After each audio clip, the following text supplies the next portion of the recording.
All right, I hope some people already started with the weight loss program and some of the things that we talked about in the last video. And now what we're going to do is a little bit of continuation on that book, Bright Line Eating, that I was graciously given. And I've been reading and trying to follow up on those things and trying to share all the information with you guys as well, so that we can all kind of accomplish goals together. So let's kind of go into that a little bit more and talk about the book. Now, the first part, it was dealing more with the science behind weight loss and the things that insulin does to your brain in blocking leptin, and then you don't ever feel full, so you want to eat more. So the idea is to bring down your insulin levels so that you do better. And the way to do that is decrease your flour and decrease sugar intake. So now chapter 6 starts with the 4 bright lines that she outlines, and they're very simple. It's no sugar, no flour, 3 meals on a schedule with no snacks in between, and you weigh your quantities of your food, and that's after it's cooked, because with cooking it will shrink. Now, with eliminating sugar and flour, it makes a huge difference. I mean, you will notice differences immediately, I think. And after a few weeks, you're going to notice that you're not going to be craving some of those things that you wanted to crave.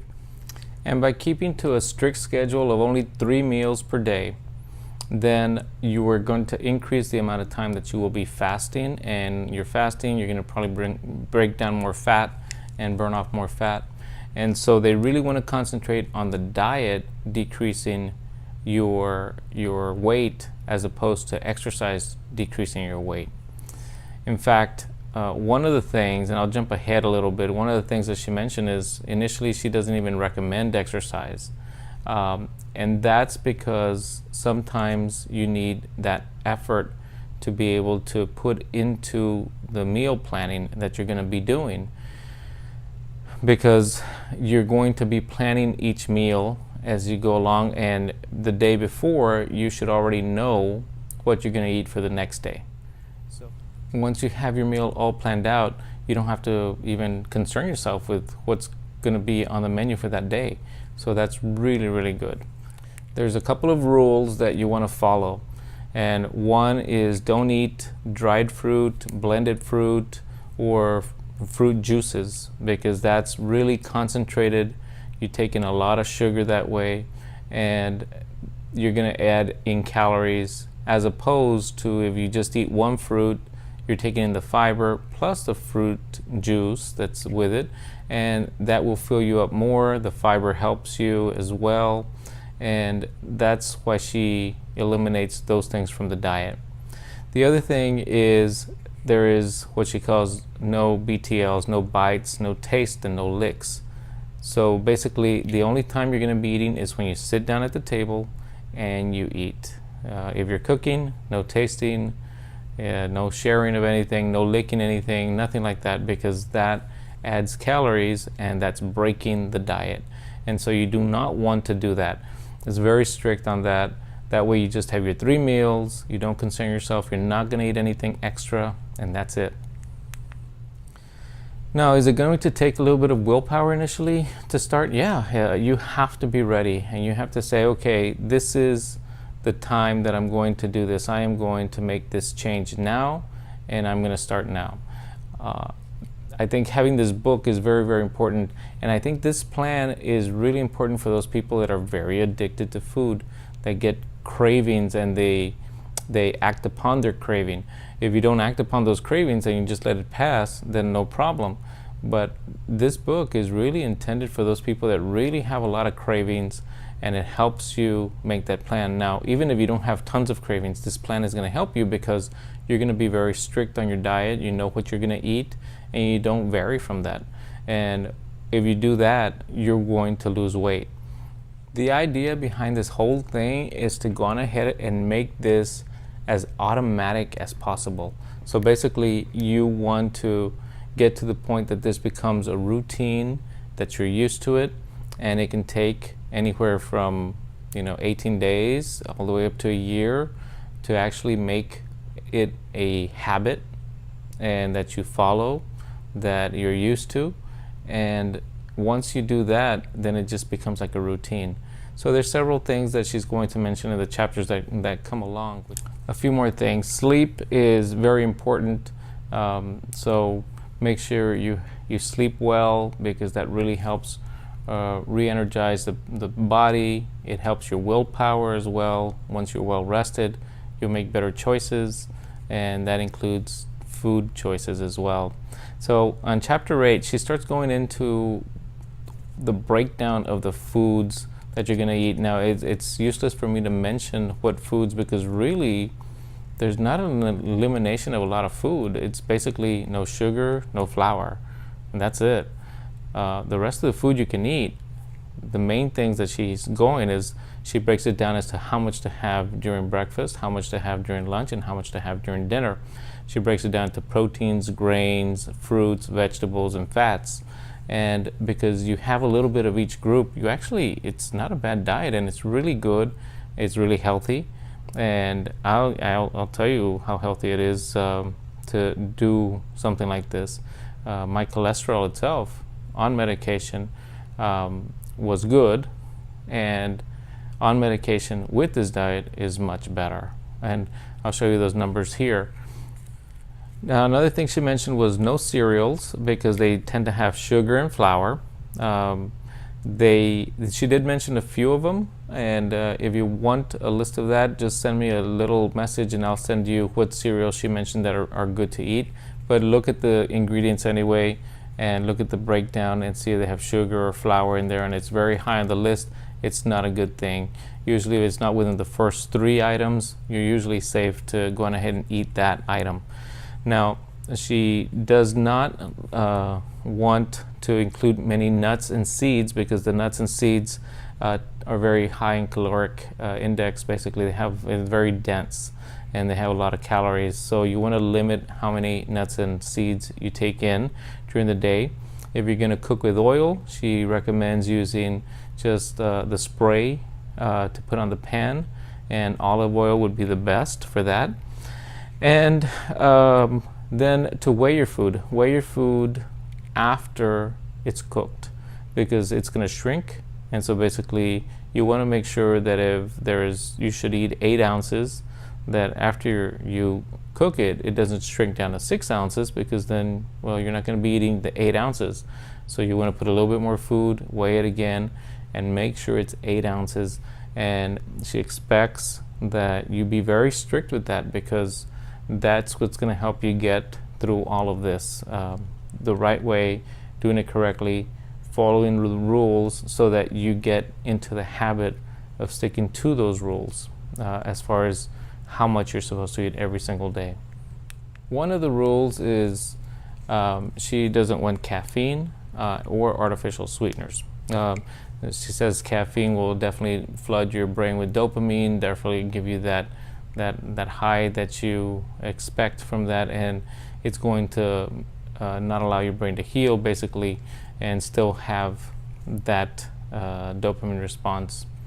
The other thing is with the artificial sweeteners, because it increases insulin, it will make you hungrier. Now, for me, if I'm hungry, if I'm craving something or anything like that, I drink tea, which has caffeine, and it has artificial sweetener because it's diet tea. And for me, the effect is I get full. And because I get full, then I feel okay. And I don't get hungry, and that is enough for me to get through to my next meal. If that's what I need, I think that's important. It's not adding calories to me, and I'm doing well with it. So for now, I'm going to continue doing that. Although in the future, my plan is to eliminate the artificial sweeteners as well, but not yet. Not yet, because I think she talks a lot about willpower, and if you really don't want to decrease the willpower, I think caffeine will help you not decrease that willpower, because you won't get the headaches, and you won't feel like you just need something to eat to feel better. And so I think initially if you're going to hold back on not stopping something, caffeine, artificial sweeteners. For me, that was the thing that I'm holding back on as far as still taking in my diet. She also says no alcohol because of the sugars, and I agree with that. Then she does have a link for clinical support. So if you need any support, you can definitely get into that link. I'll try to put it on the area below the video so you can look at that as well. So before you start any diet, it's definitely recommended to see your doctor, and she does that. She recommends go see your doctor. Importantly, because you want to get your baseline labs, you want to see where you are, and maybe a certain diet will not be good for you depending on how your liver is, how your kidneys are, and so you have to be careful with those things. So you definitely want to visit your doctor first, and also so that you can get those numbers. So you saw the cholesterol level that I showed you. You want to get those before and afters so that you can see how you're doing. I think my cholesterol is still going to get better with a continued diet and exercise that I'm doing as well. So I think that's really, really important for you to do. I do like one of the things that she mentioned there about a drinker that said that he was not going to drink today, that he doesn't know if he's going to drink tomorrow, but for today he was not going to drink. And she stated that she didn't understand why he said that, because he was jinxing himself. But she came to understand what he meant is that when you live for today, tomorrow never gets here. So if every day you wake up and you say, today I'm not going to eat snacks, I don't know what I'm going to do tomorrow, but today I'm not going to do it, then every day is today, and you don't worry about tomorrow. So that was really important. That's a strong message, and I think that that's a good take-home message for everybody, in that you do a diet one day at a time, you take it one day at a time, you live that day, you get it done, and don't ever say, I'm starting tomorrow. You know, that's the mistake we all do all the time, and I've done that in the past as well. But just reading that made me realize I shouldn't do that anymore, and I won't. Now she states a few other things. She stated to get a picture of yourself maybe before also, because you may never be this overweight ever again, and so you want to know where you started so that you know where you ended up and you have that comparison. And then the last thing is to keep a journal by the refrigerator as to what you will be eating the next day. If you do that, I think that will help you tremendously. Now, get rid of all the junk food, get rid of everything that you have to get rid of that you're not going to be eating anymore. You don't want it sitting around, and you want to start filling your refrigerator with the things that you are going to eat. So that's going to be a major thing that you're going to undertake initially. There's a few things that she mentioned about having a routine, waking up and making your bed so that you feel that you've accomplished something, reading some inspirational readings, going and meditating, and commit every single day to state that I'm going to eat my 3 meals only, and that's it. So I think that those things are very, very important to do as well. Committing doesn't have to be something that you write down, but you can commit to yourself, you can commit in prayer, you can commit to somebody else and tell them, hey, I'm only going to eat this today, and that's it. And then you'll know that you will be keeping that commitment. And so that's really important to do. So in the evenings, it's good to write down what you're going to be eating for the next day, prepare your meals if you have to in advance. Make sure, she mentions to make sure that you show gratitude and mention the good things that happened that day. So if you keep a journal, write down the good things that happened that day as well. And in addition, always have an emergency plan, so that if you're around food, you're around a restaurant with a lot of people and there's a lot of temptations, what is your plan for that? So she has support groups that you can log into, you can put something online, you can do You can do prayer, you can do meditation real quick, you can go to the restroom if you need to, take a break from where you're at, call a friend, do anything that will get you through that moment if you have that desire to eat something, because initially you have to break that habit and you have to get through that. For me personally, I don't think I have those cravings, and I don't get tempted by the food that's around me to eat. So for me, if I drink a glass of water, I drink some tea, that's enough for me, and that gets me through, and I don't have to worry about some of the food that's there or anything. So for me, the tea keeps me happy, and it's no calories, lots of water in there, so that's a good thing. So that's the next couple of parts of the book. One last part left of the book, and a conclusion, of course, which I will be going through soon. I am also going to be doing, hopefully next week, how I'm doing with my weight loss and what I've been doing for me personally to lose the weight, and how I'm going to keep on approaching it in the future. I think if any of you have any comments about this, definitely let me know. We like to do things together, and hopefully a lot of you are joining in and working at this so that you can get better. Remember, easy rules: no sugar, no flour, only 3 meals, no tasting, no licking, no biting, nothing like that. And also, the quantities of the food are very important. The book has specifics as to how much to weigh on your food, what to weigh. If you have any specific questions, let me know, and I will definitely add them into our conversation down at the bottom, and I will try to answer it to the best of my ability, or direct you to what page to look at in your book for that as well. And if you can stick to that, I think you'll do great. I'm going to tell you right now, I don't weigh my quantities just yet. Okay, I'm not that structured to weigh quantities, and I don't write down what I'm going to eat for the next day, but I already know every single night before I go to sleep what I will be eating that day.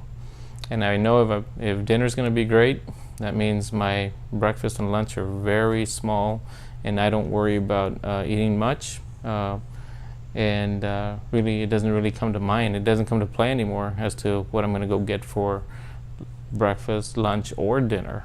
So yeah, the plan works. The plan works. Just focus on it, and I think you'll do great. Anyway, this is David, and for Alpha Cave, I want to thank you guys for subscribing. Please like and subscribe.